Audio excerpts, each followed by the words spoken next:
All right.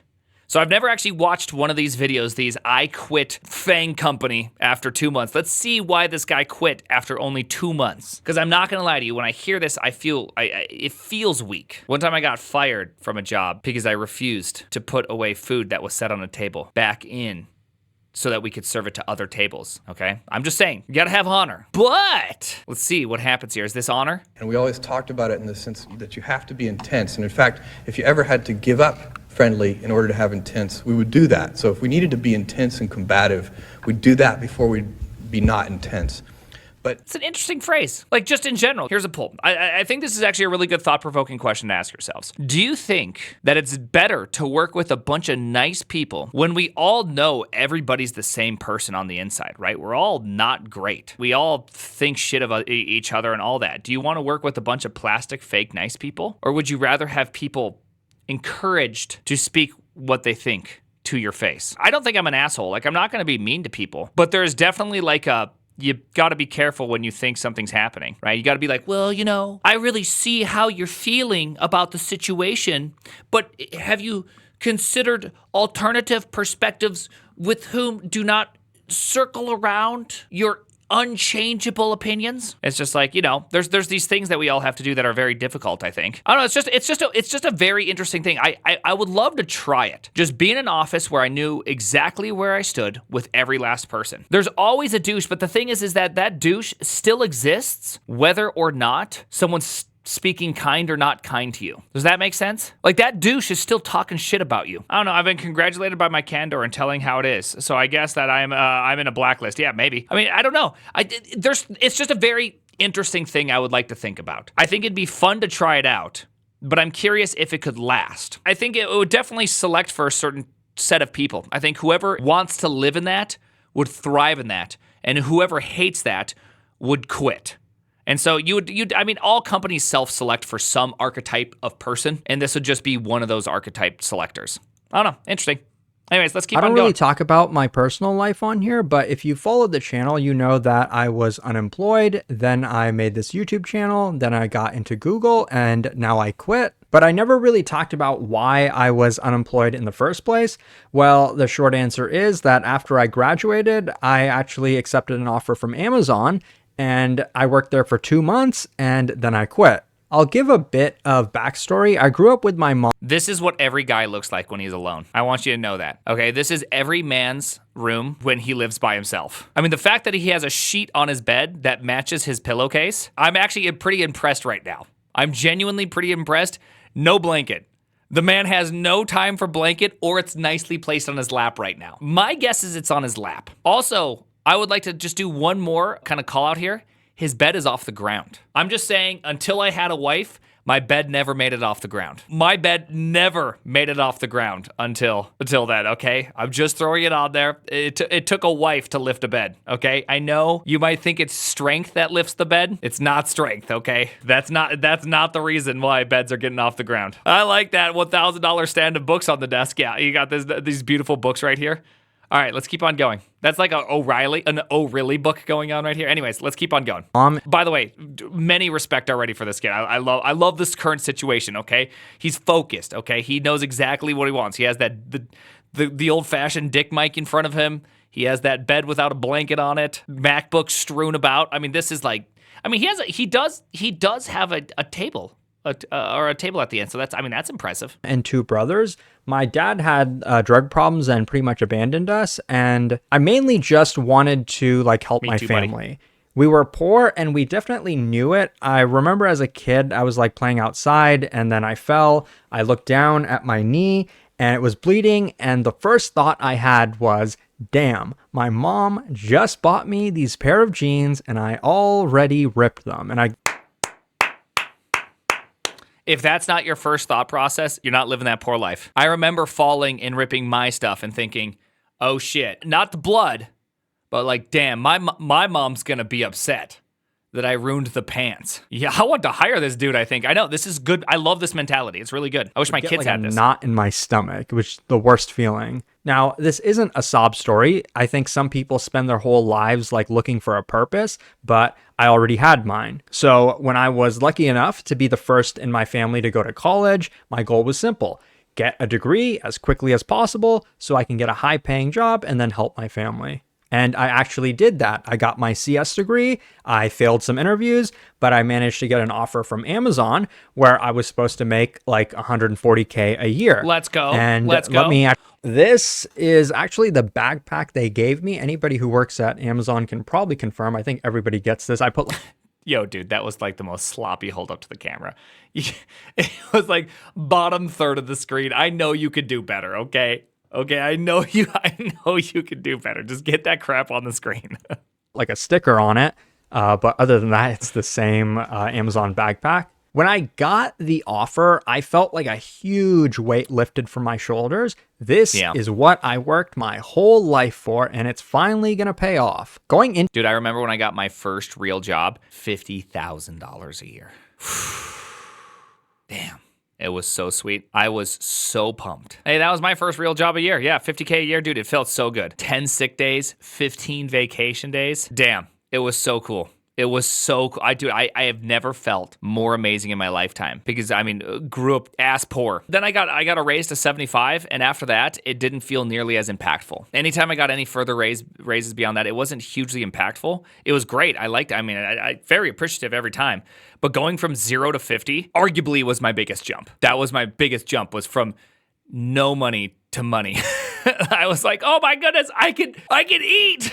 Yes, no peanut butter sandwiches, right? Yeah, college to 50 was huge, dude. It felt so good. 10 sick days. I was definitely intimidated because it's like, wow, this is Amazon. It's going to be a well-oiled engineering machine. I joined. By the way, I love this mentality. Okay, can I get ones in the chat for those who have not started a full-time job anywhere yet? Ones in the chat for those who have not started a full-time job anywhere yet. A lot of ones. Wow. Hey, I encourage you guys. Like the point of this stream is that I want you guys to feel like you can do it. Please pick something. Go deep with it. Okay? Become excellent. Become hireable. I beg you. That is what this stream has always been about. Okay, now that we got that out of the way, this next part's very important. Of those people that pressed 1, how many of you think that if you were to join Netflix, you would join a well-oiled, incredible, amazingly talented place? Press 1. Can I give you a little secret about Google, about Amazon, about Facebook, about Microsoft, about any of those places? It's all horseshit, okay? You know what? It sucks everywhere. The good news is everywhere you go, it sucks. So don't worry. Like, just remember that. It's all shit shows. It's all shit shows everywhere. Software is extremely hard. It's more of a shock that any software works ever anywhere than anything else. Oh, thank you, beautiful wife. She even said sorry handing me this. She didn't have to say that. The Alexa org. There were 4 experienced engineers on the team, and like 5 or 6 new grads had just joined, including me. And one of the first things my manager said to me was, the team is a little burnt out, so try not to ask questions. Now, oh shit. Who says that? Can we just take a pause here for a second? This has to be the manager of the year. I want you just to replay what he just said in your head for a second. There were 4 senior people. There was 5 or 6 new hires. Hey, new hires, don't ask the people any questions. They're kind of burnt out. Why the hell would you put 6 new people on a team? Like, what is your goal? He got Amazon so hard. So chat, for those that don't know, Amazon is infamous for being absolute stress trash fire. Yeah, it's one of the reasons why I just won't work at Amazon. Like, I personally will not work at Amazon. Twitch, I hear, is different, but I will not do that. I just won't. Usually, I don't mind a challenge, but for some reason, this was different. I had like so much anxiety just trying to read my screen. Like, I could not concentrate. I felt like something in my brain broke. Like the glue that was holding everything together was just coming apart. Even tasks that were like trivial for me in the past just felt like impossible. My entire life, I never had an experience like this one, I swear. I felt like I was on fire and I would do anything to make it stop. And I recently had an extremely challenging life situation come up just recently. Very, very challenging, in which I would consider some level of injustice happened. And injustice is very difficult, I feel like, because you want to be right. And I will tell you this much, that when you're presented with a situation in which you feel very upset and angry and all those things, you should push through that and get through it. You know, when I hear this, I don't hear, oh, those are good reasons to quit as of right now. Right now, what I hear is this is a good place to learn how to become extremely resilient. Now, I'm not saying stay there for a long time. Break through that difficulty, then go get a new job. To me, when I hear these things, I get encouraged to try to push through. And just a few months ago, extremely difficult situation. I never really brought up much, and I haven't talked about any of it on stream. And I really, really, really hated it.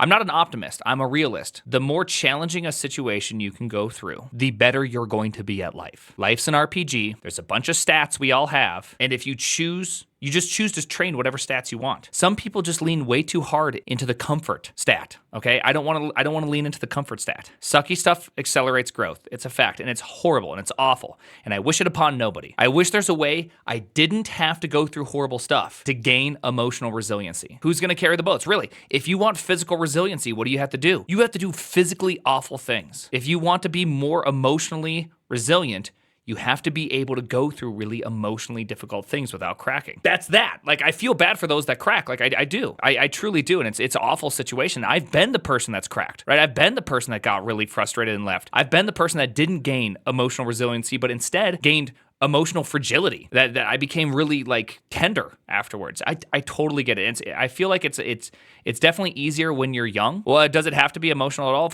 Of course it does. All things are, I mean, at the end of the day, you make more decisions based on how you feel about something than you do about cold, hard logic, right? Almost always you make decisions based on that. Like, whether you like it or not. I would rather use Svelte simply because I think Rich is a cool guy. Svelte is better, objectively. But I would also want to use it because of that. For Rust, I want to use Leptos because I just like Greg. I have an unusual liking of Greg. Just that's that. And so I'm just going to use Svelte because I'm like, Greg is super awesome. So I quit. My thought process was, I'm sure they're going to fire me anyway, but I'm reasonably smart and reasonably hardworking. I don't know how long it's going to take, but I'm pretty sure I'll be able to get another high-paying job one day, and even if it pays half as much as Amazon did, for me, that's still a lot of money. Yeah. But honestly, maybe I was just trying to convince myself. And the funny thing is, when I actually first sent my resignation email, my manager called me and basically said, come on, you don't have to quit. But I was like, no, I'm serious. This sucks ass. And then the next day, I do feel bad. I do feel like there was a great life lesson that could have been learned here. No matter how awful it is, I guarantee you Amazon's awful. I'm positive of it. I'm not denying it. I'm not denying that he felt awful. But there's also a huge W there, right? Did you hear his language? His language was, I was really worried about being fired. I was really worried about these kind of things. So I'm just going to quit. And when he does, what does his manager say? What are you doing? You don't have to do that, right? Like, your expectation and how you view a situation sometimes doesn't always align with reality. And another thing that I've seen a lot, I wouldn't say always, but I've seen a lot, people who've been able to be very successful just relying on their own laurels up to a certain spot, when put in a situation that is above their pay grade, if you will, that they completely fold. I feel like at some point in your life, you have to fight it out to earn the fight. And once you fight it out, you earn. It's just like every time you meet a person that has fought it out, they can continue to do that fighting out. Whereas, like, if you've always just success, right? You go to school, you get A's. You don't have to try super hard in school. You just are always successful at the things you do. Everything you put your hand to, you're generally successful. For those that haven't seen that, I've seen it a lot of times. And then when those people get put into a hard situation, one in which they don't have the gifts they can just simply rely on, I've seen a lot of times they actually, a lot of caving happens. It's very, very hard. Put me in a hard situation, Trash, joke's on you, you're always hard. Senior manager called me and basically said the same thing. Somehow they actually convinced me, and I was like, okay, maybe I can make things work here. Okay. And a couple days went by, and for the third and final time, I sent my resignation email. After quitting, I thought things would get better. They did not. Whenever I sat at my computer and opened VS Code, I would just get like this intense feeling in my stomach. I get the same thing to this day. I can't even open up VS Code without getting super pissed off. So maybe, maybe the situation was you're not using NeoVim. Have you thought about that? Maybe it wasn't even all that. What are the chances it was just VS Code? And by the way, every time I do that, I swear I have so many stupid shorts and YouTube videos of like out of context clips of me dunking on VS Code. And people are like, man, you and your high pedestal sitting up there thinking you're just better than everybody else because you use NeoVim. Dude, it's just so funny. It's just so funny. You clip something out of context and damn, people ready to die on this one. They're like, grenade! And after a while, I just gave up. I think I recorded a few LeetCode videos, but I even stopped that because I was just so depressed. I was turning to drugs and alcohol. I hit the bong so much that I literally didn't even feel it anymore. I was just in shock. How did this happen to me? This was not supposed to happen. It was supposed to be different. If I was stronger, this would have never happened to me. If I could just have one more chance, I know I could make things right.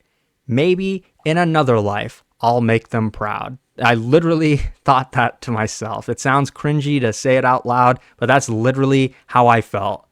I was at rock bottom and feels on that one. I'm sure so many people look back on so many of these little moments in which you could have done better. And often it's like only when you're far out of the situation and you come back do you realize, man, I could have done this differently. It sucks. It sucks having to look back and do that. I can think of many situations in which that is real. Taking things a little serious, isn't he? There's this thing that happens to people. It's kind of like a well-known phenomenon. A good example of this, and someone that has talked about this on the internet, who I absolutely think is a complete dick of a dude.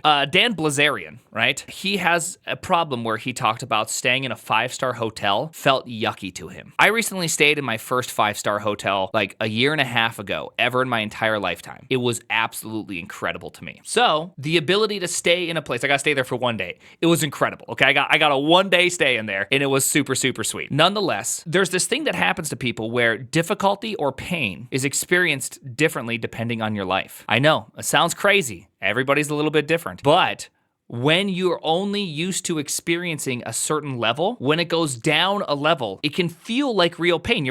Your brain processes like real pain. If you're always used to being a success and now for the first time you're a failure, you're experiencing, for some people, that's not rock bottom. That's like an average day in the life. For some people, that is rock bottom, and you just gotta understand. It's gonna, So I understand his words. His words are what he felt. This lasted for weeks and it was not getting better until one day I made a huge mistake. I went to my fridge, I opened the freezer, I grabbed a piece of tinfoil, I opened it and ate everything inside. It was like 5 or 6 tabs of LSD. Now, it was I've done something similar. I too took too much LSD and to this day, every now and then I'll still get like streaks. But that was like 15 years ago. So, I'm lucky. Horrible decision, but I just wanted to feel like I was flying. Now, I did not fly. I spent that day laying down and watching the ceiling just spinning. All of the negative feelings I had were like 10 times more intense, and the thoughts just kept replaying in my mind. But that wasn't even the worst part of it. After it was over, the world around me had very noticeably changed. A school construction project next to where I lived was not really about the school. It was actually meant to spy on me. Why? That's the question I kept asking myself. Why is it that every time I go for a walk, there are people following me? Why is it? Damn, man. Yeah, I mean, you can hurt your brain. Real talk, you can hurt. Drug-induced schizo is a real thing. I have multiple members of my family who use too much drugs and have some level of schizophrenia because of it. It can get real dark. Don't do a lot of drugs, dog. For those that haven't made this mistake yet, don't do that. Use NeoVim, find Jesus, VS Code and LSD just ain't it. Okay. That every time I drive, police are following me. I know that sounds crazy, but here's one that's like a tiny bit believable, at least for like a paranoid person. In college, I had my only internship at Capital One. During that time, there was a data breach on their services that were hosted on AWS. And it was actually intentionally caused by like a former Amazon engineer. And while I was at Amazon, I would sometimes take like handwritten notes, like about my tasks. So then I started thinking, oh shit, there's going to be another breach and Amazon is going to try to blame it on me. Why? Damn, yeah, I don't know, but I took those notes and I burned the shit out of them. Now, I'm not That's some intense psychosis, man. Hurt the brain a little bit with too much LSD. LSDs can be very dangerous, by the way. a big crier. I'm honestly not. But in this situation, it was so hard to get better because I just could not stop crying. Even worse, I couldn't remember anything. I would get up and walk to the kitchen and be like, wait, what am I doing again? Wait, how old am I again? What's my name again? Wait, didn't I have a doctor's appointment today? I was so scared that I was just completely losing my mind, but I did not stay down. Almost every day, I would drive to an empty parking lot, and after I was done crying, I would read to myself, and I'll actually show you. Maybe working this particular job caused a little too much anxiety right now, but as I continue, I know pretty soon it will be easier and more manageable. You can even see the date, last edited August 20, 2020. I would read these words every single day until one day I could believe them. Even then, months went by of me doing nothing. I couldn't eat, I couldn't sleep, or even remember things. I didn't really know what else to do anymore, so I think on December 1st, 2020, I decided, okay, I'm just gonna solve a leak code problem every single day, regardless of what else happens around me. And Great step right here. It was a great step. And the consistency and predictability of this actually helped me calm down a lot. And literally a week after that, I started feeling like a tiny bit normal again. So then I started making leak code videos again, literally like a week after that. It was such a strange feeling, like as quickly as my brain had like come apart was as quickly as it just came together.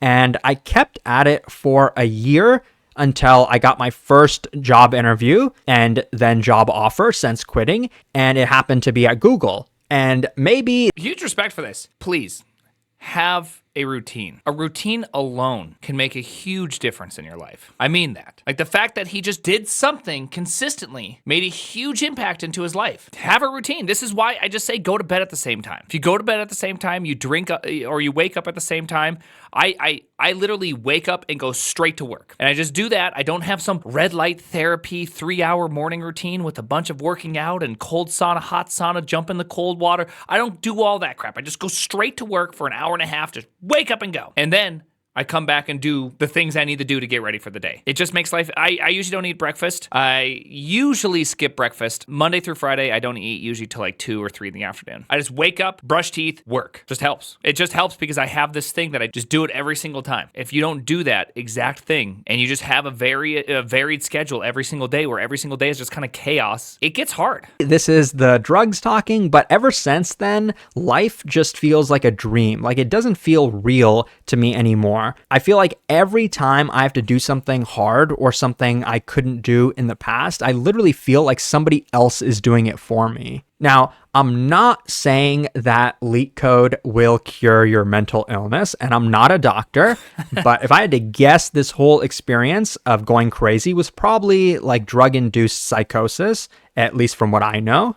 Now, I can't tell you exactly how to get into Google. I can't tell you exactly how to make a lot of money or whatever it is that you want to do. I wish I could, but I can tell you this. When you're consistent, never stay down, enjoy what you do, maybe even obsess over it, and lastly, are honest with yourself and a little self-critical. You tell me, would you want to bet against someone like that?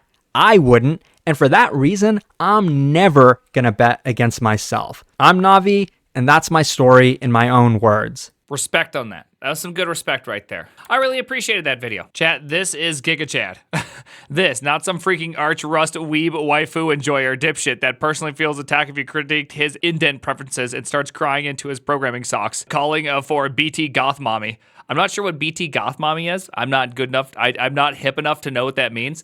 But I agree. Like and subscribe. But real talk, this was a really good video. And he says, I can't tell you how to be successful, how to make a lot of money. That's absolutely true. People like to say there's no one-size-fits-all approach to life. But there are most certainly really good identifiers. A good, easy thing that just almost universally works, specifically in programming, is becoming really good at something. It's just always a good idea. You know, like anytime I meet somebody, doesn't really matter what it is, but somebody that's really that just has really gone deep into a specific topic. Networking, you meet someone that's really good at like DevOps, like Alt F4. Any of these people that just really understand all of the various, concepts and really pushes in hard. And when you talk to them, you can just feel this wealth of knowledge on a specific thing, even if it is React, right? My arch nemesis, if you will. I still find it really, really impressive. And I want to work with that person. That's a tip. Be consistent, go deep on something, right? I mean, you will do so well in programming. Salesforce.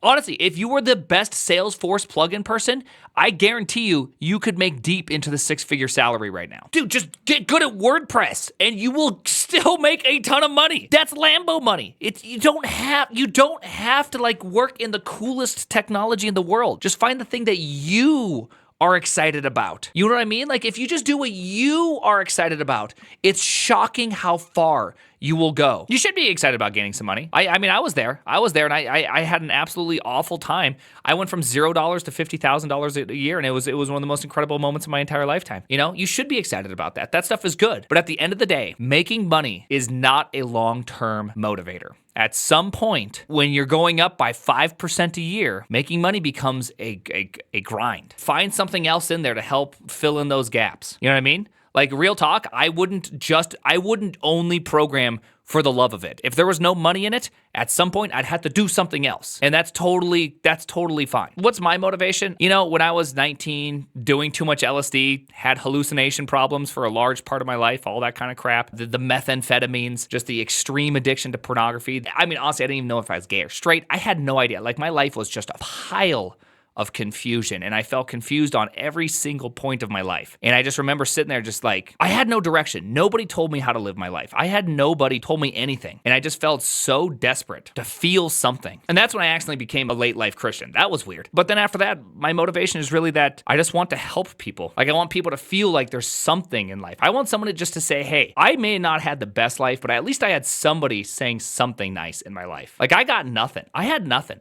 Dad died when I was young. Shit sucked. It just sucked, right? That's all. That's my life. That was my life. It just sucked. Nobody told me nothing. Now look at me. Life's completely different. It didn't feel good though. There was years upon years of really sad times. You know what I mean? I had a lot of struggles for many, many years. I think that's why I find all of the programming struggles hard for me to relate to. It's because quitting porn was such a day in and day out, extremely difficult life change, because my first time I saw porn was when I was 4 years old. My brother found magazines. Inevitably, I got to them. And so it's like my dad fucked up. His fuck ups became my fuck ups. I didn't choose it. It kind of got foisted upon me. Kind of ruined my life for many, many years, right? Totally sucks. And so there wasn't a day that didn't go by that I didn't think about that for decades. That sucks, thinking about something for decades. And so like that was those were hard things. Yeah, dude, dad's hoist your dad's petard. I literally, unfortunately, he did not give a good petard. Man, it was tough. It was tough. It took many, many, many years. It's why I have a hard time relating when people are just like, oh man, it was really stressful. I'm like, yeah, don't quit. Hard is not a reason to stop, right?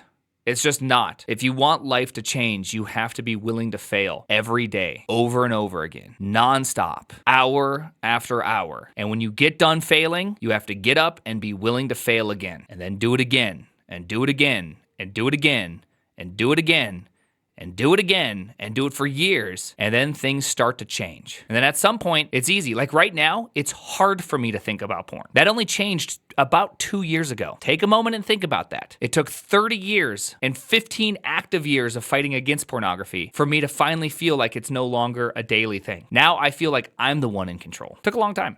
Anyways, deep video, odd. Probably wasn't expecting this whole situation to go on, but we just went on. So hey, The name. It's the Primogen.